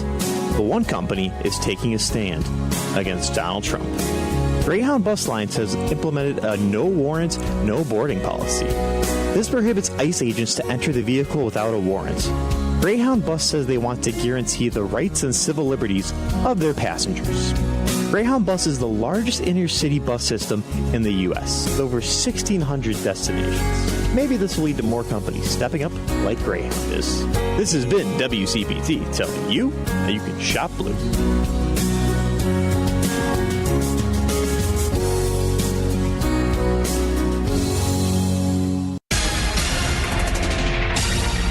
You're listening to WCPT 820. Here's the latest Chicago weather update. From the Weatherology Weather Center, I'm meteorologist Michael Caro. For today, we'll see a mixture of clouds and sunshine developing, a chance for some scattered afternoon showers and storms with highs in the mid-70s. Then for tonight, any lingering isolated showers or storms ending early on, a low of 53. For Tuesday, sunny to partly cloudy, upper 70s for highs, and then heating up on your Wednesday, full-on sunshine, a high of 88. And that's your latest Chicago weather update. Currently 58 degrees. You're listening to WCPT 820, because facts matter. Welcome back to Choose Views with Richard Chew on WCPT 820, Chicago's Progressive Talk. Hey, progressives and everybody else. Welcome back to Choose Views, 773-763-9278. Great to have Sarah on with us this morning. And like I said, we're going to always touch that third rail when it comes to how we navigate going forward. And there's so many pieces to this conversation around what has to happen for Dems to win elections in the future. I think it starts, as I've said before, with us continuing to win local, continuing to be involved in local organizations and events, talking with our locally elected officials, and working our way up the ladder at the same time. And there's work to be done, guys. This is I'm not taking this lightly. It also requires that we spend time talking to our folks that are nationally elected, our congressional and both House and Senate members, calling them, being involved and letting them know that we're involved and we're watching what they're doing. And then one of the other pieces is how we digest what comes from the mainstream media. We have to be careful in what we digest from them, because I think that they're I've said this for so many times, part of the problem is their lack of willingness to do the thing that is what I think is lacking right now across the board in all forms of mainstream media and the that are print, that are electronic, and all the rest. And that's to tell the truth about Donald Trump. They have not done that. They've given him so much space and so much opportunity for the last decade now, since he came down that escalator, and they've never held him accountable. They really haven't. Not even when it was obvious that he needed to be held accountable on some very obvious things. They even tried to parse the convictions to talk about the juries and talk about was it fair and the media keeps falling for it because of one reason. And you can argue with me about this all you want. It's because of ratings. They knew that they could prop up Donald Trump and it would be good for their ratings. Les Moonves said it after the 2016 election, and it's held true. All right, as we keep moving forward, and thanks again to Sarah Jones for being with us this morning. Let's we've been able to connect with an organization earlier this year called Leaving MAGA, and that organization was started by a gentleman who left MAGA and decided to branch out and create an opportunity, a space, or as I've called it, a bridge for people to find their way away from MAGA. And that's Rich Logis, who is one of the founders of Leaving MAGA, who's with us this morning. So, Rich, good morning and welcome to the show. Might have a little bit. Hey, Rich. Okay. Yeah, there's a little bit of background humming or noise. I don't know what that is, but just if you can adjust that, if you got your window open, if you're in your car or whatever. With us this morning, also as a guest in our short segment this morning, James Hicks, who is one of the folks that has been part of the I guess, benefactors of what Rich has created, and that's Leaving MAGA. James, welcome to the show as well. Nice to meet you. Are you there? I couldn't quite hear you. Yes, can you hear me now? Yeah, I can hear you better now. Just make sure you're stable and you're sitting someplace where you're not moving around, because we got both of you on the line and me, so I don't want to have the background noise take away from the value of the conversation. Rich, welcome to the show. Thanks for being with us. Thanks for inviting James to be on with us. Take a hot minute just to tell us a little bit about, for those who haven't heard of you before, or familiar with the organization, about Leaving MAGA, why you started it. Give us the 30-second drill. Sure, and thanks as always, Rich, for having us on. I always look forward to these monthly visits with you. We founded Leaving MAGA as a new community, as a new destination for people after they leave MAGA. We are also a community for people who might be having doubts and maybe some remorse, and they're not entirely sure how to process that. And we provide them the support needed. I'm happy to report that we're keeping a winning streak, Rich, alive. As the book of Isaiah says, bring good news to the afflicted. Since my last visit with you, we have added more testimonials of people who left and are now new members of our organization and our community. People can read those stories at leavingmaga.org. So this is yet another month has gone by, Rich, where there are more people who have decided that after they left, they wanted to tell their stories publicly. And I also want listeners to know that we're in conversation with others who are having doubts, and we're working with them to possibly tell their stories publicly. And these are people who voted for Trump in 2024. So I do believe that the fever is breaking for some. We just have to be there for those after if they come to the decision and conclusion that they want to leave. We need to be a welcoming place for them, and that's what we built. Well, and I appreciate that the courage, I guess you could say, that it's, as I said to you before, that it takes to leave and to reconnect with something. And in this case, you had to build what you were reconnecting to, which is okay as well, because it's been a bridge for people who have left. I'm pretty hardcore on some things, and one of them is, and I've said this before, how in the blank could someone vote for him in the first place? We've all talked about that and understand it in so many different ways. But I also recognize in this time that we're in to change and shift where we have to go, that part of the challenge is going to be the people who are leaving MAGA, who have recognized, let's just go back to this 2024 election, how their lives have immediately been impacted, and that if we, in your case, Rich, can create a space for them to kind of, come back to the light, if you will, that's going to be better for all of us, because the more people that do come out and break, as you use your phrase, are breaking from the fever, that's better for us as a country, as a society. So we're hopeful that there's more and more people that find their way, and that if they do, that they can use your organization as a bridge to get to that other side. James, welcome to the show. And as what Rich and I have been doing these last few months is, when we've had a guest on, we've tried to take a couple of minutes and have you share with us how you got there, and what was that moment when you said, it's time to change, I've got to leave this, I've got to go in a different direction. Yeah. I think that my story is really part of what happens with segregation in America. It's like the Brown versus Board of Education. Being someone who got into MAGA as a Black American and got into conservatism as a Black American, I was like those kids with the black and white dolls and choosing that white doll because I came from a town that was segregated where Black people went to public school, white people went to private school. And I didn't really understand what it was that was going on in the broader world. I was also disconnected from my history because it just seemed like they must have done something right. There must be something else going on.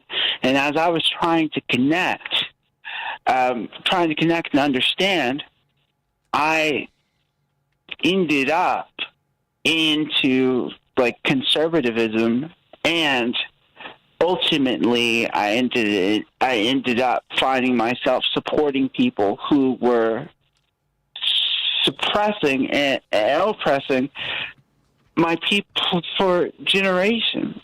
Mm-hmm. Well, it's interesting, and I know what you mean by that. You were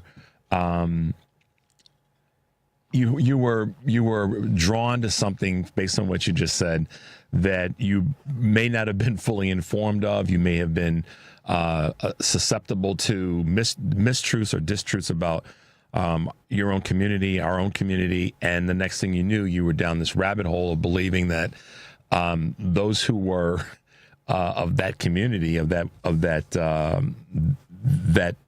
predominantly white community, were better. They were right about things, and that for some reason the ills that you were suffering were of your own making. It was because you weren't as good as they were. And so it sounds like it was easy to then fall into the clutches of what that would represent. Is that a fair statement? Yes. And you're not the only person. You're not the only person of color that's had that happen to them. And I think that one of the challenges right now in the country when it comes to culture, particularly when it comes to Black and brown people in the country, is that many people are fighting to make sure that the history is protected and made aware, and there are others who are saying that it doesn't matter. And when you start to hear that more and more, that it doesn't matter, it's easy to slip to the other side and suddenly find yourself caught up in that craziness. So James, now that you've, to Rich's point, you've kind of, made your way away from MAGA and you're seeing the light differently. What are you trying to do to help others who may be, whether they be African American or other persons of color or not, make sure that they are plugged in and are aware that there is an opportunity to move away from some of this craziness that you get drawn into? Yeah. So starting with the 2024 election, I was doing campaigning. I was doing phone calls, and now that all of that part is over, I've been focusing on mostly online, spreading the message on how some of that religious conservatism really makes us as a community vulnerable to believing that aligning ourselves with people who might have given us this religious conservatism to hurt ourselves.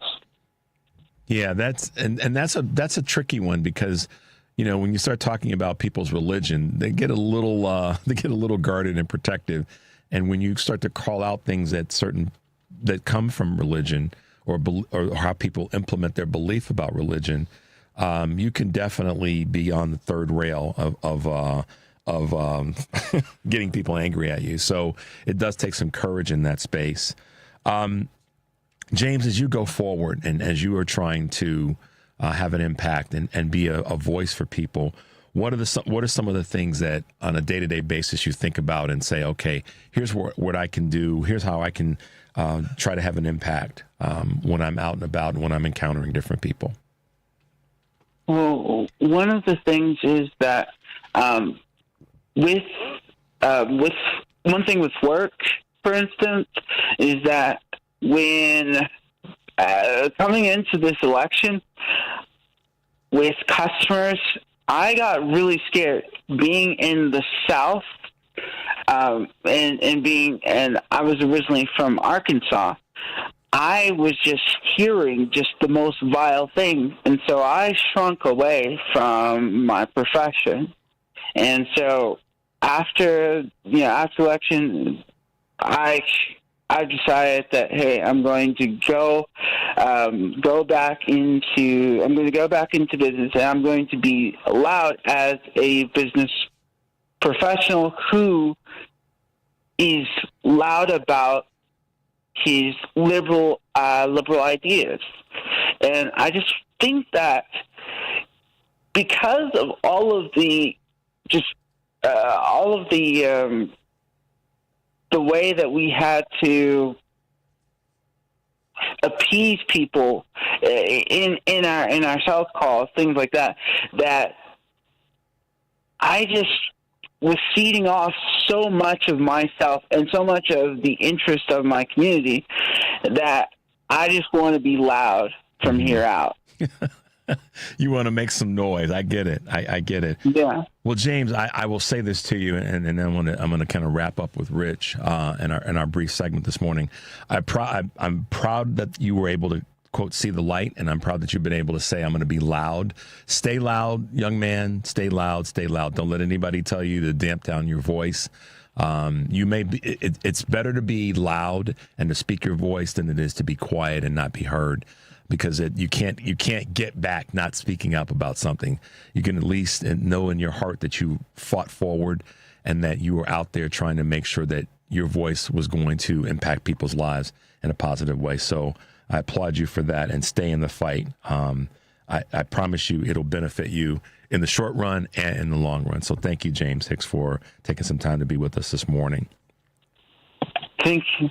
Like, when I left in 2020, I that was my never again moment. So I've just been like, I got to tell this, because this cannot be repeated over and over again. Yeah, good for you. And that's something to be proud of. Rich, as we wrap up, I want to ask you a question, because on our previous guest we had, and thank you for having James on this morning. We, before you were on, we were talking with Sarah Jones of Politicus USA. And one of the words that she was careful to use, but I knew that I was going to have you on, so I wanted to kind of get your take on this. She said that she's cautious of using the word brainwashing as it relates to those who have been drawn to a particular message in these last 10 years, that being the Trump message, the MAGA message. And I sort of added to that a little bit about the media. Do you think, or what are your thoughts, not to put words in your mouth, about this word brainwashing as someone that's part of MAGA, that left and that has created a bridge for those who are trying to leave? Yeah, I share her ambivalence about referencing and framing it that way, just as I do with referring to MAGA as a cult. I don't defend Rich Mai or anyone's ignorance, but I think it's important for listeners to remember that all of us are susceptible to being influenced. And even though, in this case, James and I, for example, we took different paths to ingratiate ourselves into MAGA, what we were both looking for was something communal. There's a video at our site, leavingmaga.org, of James. There's a written testimonial. And in that video, there's a photograph of James with a Confederate flag wristband. So the gravitational pull of wanting to be in a community is real, and it's strong. And I think all of us are vulnerable to having our natural fears and concerns exploited and manipulated. And that's what Trump and the Republican Party have done very successfully. So I think I think Sarah's reticence is one that we should definitely lead, and I think she's is correct in having reservations about using that term brainwashing. Yeah, I get it. I mean, it's a clinical term. I mean, it's a word that we have to be mindful of. I think we also have to recognize that the word that I like that you just used is the word susceptible. So many people are susceptible when there is something in their lives any of us, that it's not whole, to be drawn into a situation to fill that void. And I think one of our listeners that sent a text earlier sent this to me. She said that, sometimes people are in a bad relationship and they can't get out of it. And the fear of not being in that relationship is more powerful than the fear of being in the relationship. And so that is not to take away anything or any disrespect for someone that's been in a bad relationship. We all have been in something of that. You guys were in a very, very bad relationship and fortunately have been able to find your way out of it. So again, James, thanks for taking a moment to be with us this morning. And Rich as well, thanks for your hard work in putting together this organization and keeping it strong and being able to attract more and more people to break from the fever. You probably got a lot of wet towels to help people out that are breaking from that fever. Well, it is, Rich. To your point, sometimes it's not that it's easy, but we're looking to make it easier for people to leave, because even when someone knows they should leave, if they don't have somewhere to go, it makes it less likely for them to leave, and there's a good chance they'll stay. So that's why we created this exit ramp. Got it. And that's what's applauded. So, Rich, good to have you on our little monthly get together to talk about this and to have a guest on that's made it across the bridge. We'll have you back again in the next few weeks, probably in July as we do. And thank you again for being with us. Keep up the good work, man. Keep me posted as to what's going on and things that you're getting done. Okay. My pleasure. Thank you for having me, Rich. Appreciate it. Thanks to both of you for being on this morning. Have a great week this week. Yes. All right. You too. Bye-bye. Yeah, guy. I mean, that word is a tough word to lay in anybody's lap, so we have to be mindful of it. But it doesn't take away the responsibility to still deal with the issue of folks that have been drawn to that craziness. Devin, let's grab a quick call, and then I've got some wrap-up comments. Let's go to Maria. Hey, Maria. Sorry we couldn't get you on earlier. Good morning and welcome to the show. Hi, thank you for taking my call. I was listening to the conversation you just had with the gentleman, and I think that's great work. I was listening to the previous speaker, guest, and something just really hit me. She said something about that they are good people, and it just really hit me hard because I thought my family members who are Trumpers are good people. Right. And to have them turn to someone who just promotes hate and racism and homophobia, to me, that just wipes out whatever goodness that they have. Maria, that is such a powerful statement. Sorry, go ahead. I'm sorry. Right. I felt betrayed. I felt so betrayed. So I don't see them in the same light anymore because they had a kernel of hate. Whatever fear they had, whatever it was, they chose. They made a choice. When this man won the election, it triggered my PTSD. I had a horrible childhood, okay? I had a lot of stuff happen, and that man represents a lot of what happened, okay? And that they actually elected a 34-felony convicted, a convicted felon, where he didn't get punished for anything. And that was the same situation in my case. The person that harmed me never got prosecuted or paid for his crimes. And it really triggered me to hear when she said they're good people. It got wiped out. It got wiped out. I don't see them as good people. Well, I'm glad that she said it because that's a trigger that should probably be there. And I say that in a positive way. Here's what I mean. That trigger tells us that we have to make sure that just because they represent themselves in this case, as good people, or there are parts of them that are good. And Rich, even the guy, Rich that was just on, Rich Lowe just said a version of this. We still have to make sure that what they do is good. They can be representing themselves as good people, but what they do, is it good? And so the vote, to your point, for this 34-time convicted felon and 2-time adjudicated sexual assaulter, that's not good behavior. So the people who voted for that made a decision to vote for something that wasn't good. And I can appreciate where you're coming from in that. So I'm glad you called, Maria. Get it out here as best you can. You can call back again. I know we're running short on time today. And when you hear something that doesn't quite match up with where you are, don't hesitate to give us a call. We got the shoulders to handle it. So I appreciate you reaching out to us this morning. We're here for you, Maria. We don't always get it perfectly, but we always try to do the best we can to get it right. Thank you so much. Thank you. Thanks, Maria, for calling, and thanks for your contribution. You're welcome. Have a good day. Bye now. Guys, I guess I could say we ran out of time, but not really. I want to give a quick shout out. I almost forgot to hit this earlier. A shout out to Coco Gauff for winning the French Open. And just a lot of pride in her victory. So shout out to her, if you're a tennis fan or not. And a shout out to you guys, as always.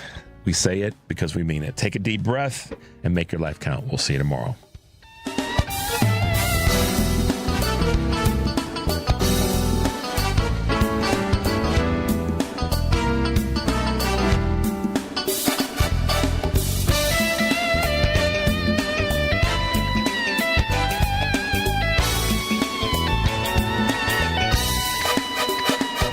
Are you tired of talking to yourself? We can get you an audience on the radio. You can produce and host your own radio show on one of our 2 stations. Please call 773-792-1121. That's 773-792-1121 and ask for Mark. Limited space available. Still struggling with gas, bloat, constipation, nausea, or diarrhea? Have you tried eliminating foods but felt no change? It's time to call the tummy whisperer, Renee Barish at Digestive Health Solutions. Renee uses targeted testing to reveal exactly what's happening in your gut.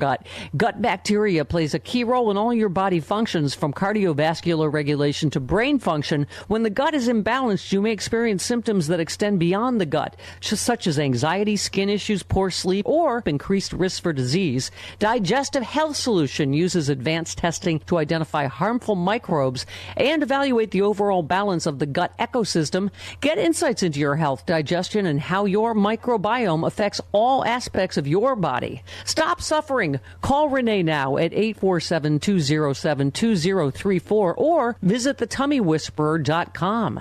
That number is 847-207-2034. Let's get you feeling better.